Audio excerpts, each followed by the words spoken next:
टूटी फूटी सड़कें, अबतर सफाई, साफ व शफाफ पानी की अदम फराहमी के साथ साथ अमन व अमान की ख़राब सूरत हाल। ये है खैबर पख्तूनख्वा के ज़िला चारसदा की तहसील शबकदर। जब से पाकिस्तान बना है तो शबकदर में अभी तक का वो मसाइल मौजूद है। किसी ने कुछ काम नहीं किया है। MPA ने भी कुछ काम नहीं किया है। चंद साल पहले सैलाब आया था, करोड़ों रुपए का नुकसान हुआ था, लेकिन किसी ने पूछा नहीं। न दुकानदार को कोई इमदाद मिला। शबकदर उस तरह पड़ा है जिस तरह सन 1945 में था। अभी तक शबकदर में साफ पानी नहीं है।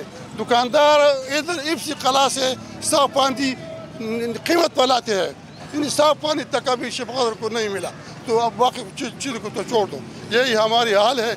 लगता है यहाँ की इंतज़ामिया के साथ साथ अवामी नुमाइंदों ने भी तहैया कर रखा है कि अवाम की मुश्किलात में कमी नहीं करनी। मसाइल जितनी भी है वो सबको मालूम है, लेकिन बोलता नहीं है, उन्हें बताता है। जब भी सैलाब आता है तो हमारे बाजार की जितनी दुकानदार है, करोड़ 6 लाख का खसारा मैंने किया है नाकिस कारकर्दगी की वजह से।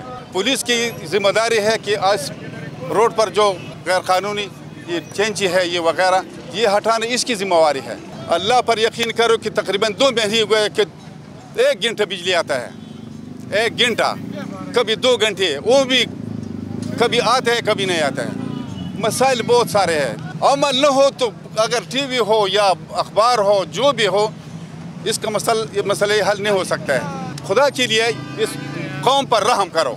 वैसे तो शबकदर के अवाम कई मसाइल से दो चार हैं। इनमें एक बड़ा मसला बाज़ार में हेवी ट्रैफिक का भी है, जिसका आसान हल दोआबा बाईपास की सूरत में मौजूद है। गुज़श्ता 8 साल से ज़ेर तकमील है। 14 किलोमीटर पर मुश्तमिल इस प्रोजेक्ट का अब तक सिर्फ 1 ही किलोमीटर मुकम्मल हो सका है। ज़रूरत इस अमर की है कि हुकाम बाला इस जानिब तवज्जो दें। सोराब अहमद खान, आज डिजिटल, शबकदर।